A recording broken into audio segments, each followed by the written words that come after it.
You ask Tiger to calculate. This deals with finding the midpoint between 2 points. The midpoint between the 2 points is negative 41.5, 49.5. Let's solve it step by step. Plot the 2 points and calculate the midpoint using the formula.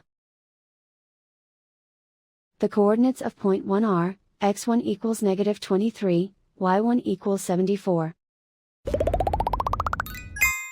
The coordinates of point 2 are, x2 equals negative 60, y2 equals 25. PM represents the midpoint of the 2 points.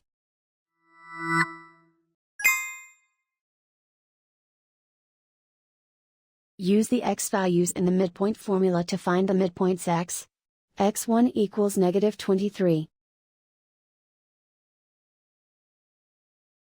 x2 equals negative 60.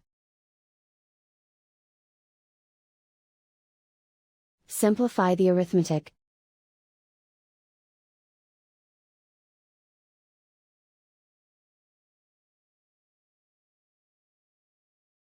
Use the y values in the midpoint formula to find the midpoints y.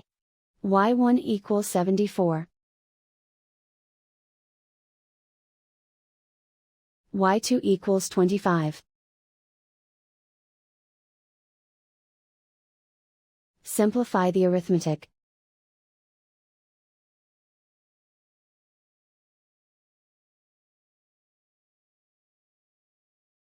And so, the midpoint is negative 41.5, 49.5.